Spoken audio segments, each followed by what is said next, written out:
At minamahal, tayo po'y dadako na po sa napakahalagang bahagi po natin pong managawain ang pakikinig ng banal na salita ng ating dakilang Diyos. At ito po'y dadalhin sa atin Blood Ordained Preacher, Brother Boy Kaluya. Amen. Purihin po ang ating pinakamamahal na Panginoon. God bless you po sa ating beloved MC, beloved Brother Greg.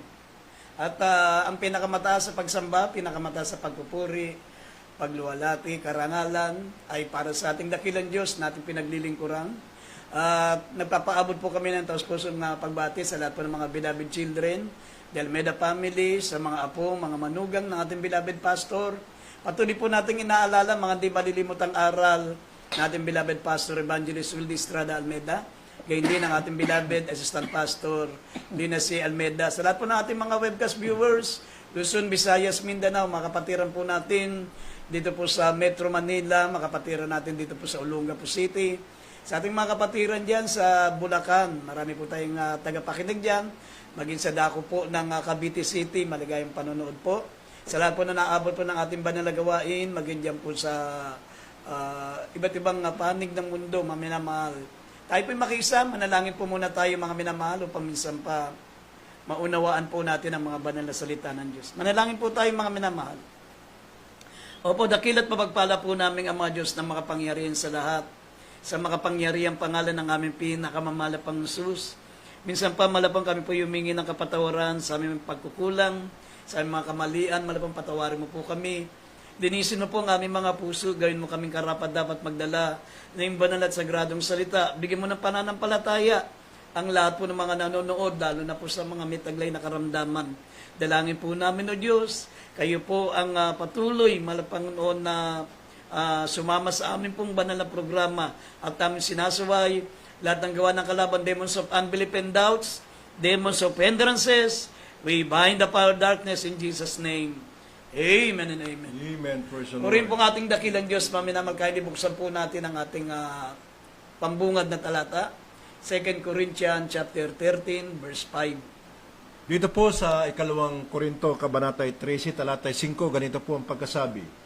Siyasatin ninyo ang inyong sarili kung kayo'y nangasapan na ng palataya. Subukin ninyo ang inyong sarili. Hindi baga ninyo nalalaman sa ganan inyong sarili na si Jesucristo ay nasa inyo? Maliban na nga kung kayo'y itinakwil na. Amen. Naminamal ang ating pong paksa ay pamagatan po natin, know yourself and search your faith. Alamin mo ang iyong sarili, maminamal, kilalanin mo ang iyong sarili at saliksikin mo ang iyong pananampalataya. Yan po ang ating paksa. Mga minamahalan, sabi po ng talata, sabi po ng pambungad natin talata, siyasatin nyo ang iyong mga sarili kung kayo'y nasa pananampalataya. Subukin nyo ang inyong mga sarili. Hindi ba ganyo nalalaman na sa ganang inyong sarili na si Jesucristo'y nasa inyo maliban na kung kayo'y itinakwil na. Kasi maminamal, bakit nakasulat po ang mga talatang ito? Kasi makikita nyo po sa webcast, mga minamal, makikita nyo po sa mga internet, sa mga Facebook, mga minamal, ang dami po mga bulaang propeta na nagmamalaki. Akala mo sila ang nasa totoo at akala mo, mga minamal, sila lang ang totoo, sila ang nasa katotohanan. Talaga yung pinagmamalaki nila, mga minamal, na sumapi tayo sa kanila. Kahit ang paniniwala nila si Kristo tao. Kahit ang paniniwala nila si Kristo tao, mga minamal, pero ipinagmamalaki nila na kailangan lahat ng religion ay maniwala sa Kanya para daw maligtas. Mga minamal, sasabihin ko po sa inyo, ang banal na kasulatan, from cover to cover, wala pong ipinakikilalang tagapagligtas, kundi ang ating pinakamamahal na Panginoong Kristo. Dangan lamang dito po sa Lumang Tipan, hindi po natin nabasa ang pangalan ng Malapang Kristo kasi tinatawag siya rito ay bilang mga titulo. Hindi siya tinatawag sa buong pangalan. Pero ipinangako sa banal na kasulatan sa Lumang Tipan na darating ang araw ay makikilala natin ang kanyang pangalan. Nasa Isaiah 52 verse 6 at nasa Zechariah 14 verse 9. Ang kanyang mga pangalan noon na tinatawag siya bilang I am He, tinatawag siya bilang malaking bato. Yung tinatawag siya bilang mga titulo, bilang Yahweh, bilang El Shaddai, bilang Adonai, Elohim. Pero sabi ng banal na kasulatan, mga minamahal, darating ang araw, magiging isang pangalan. Ang ating mahal na Panginoon, at ito'y nasa bagong tipan, ipinakilala, mga minamahal, na ang pangalan ng mga titulo na binabanggit sa lumang tipan ay walang iba kundi ang ating pinakamamahal na Panginoong Jesucristo. Sa bagong tipan, ipinakilala na po, mga minamahal, na ang ating dakilang Diyos, walang iba kundi ang ating mahal na Panginoong Jesucristo. Yan po'y nasa Mateo 1:21 hanggang 23. Binanggit yung kanyang pangalan, mga minamahal, na mahal na Panginoong Jesucristo.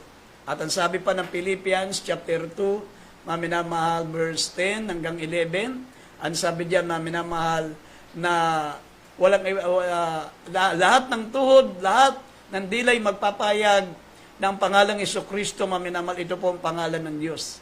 At ang sabi ng Acts, sa mga gawa, kapitulo 4, talatang 10 hanggang 12, walang ibang pangalang ibinigay sa silong ng langit na sukat ikaligtas ng tao, kundi ang pangalan ng mahal na Panginoong Jesucristo. At ang sabi pa ng Efesos 5:20, ipinakilala na po ang pangalan ng Diyos Ama. Sabi, magpasalamat tayo sa lahat ng bagay sa Diyos na ating Ama, ang ating mahal na Panginoong Jesucristo. Yan po yung mga talata, mga minamahal, na nagsasabi. Marami pang talata, mga minamahal, pero hindi ito ang ating tema, mga minamahal. Kaya, iyan lang po ang ibinigay yung mga talata. Kasi pag-aaral po ng Sabado, ang ating paksa ay tungkol po sa pagka-Diyos ng ating mahal na Panginoong Jesucristo. Pero ngayon ay nasa tinatawag na soul winning tayo.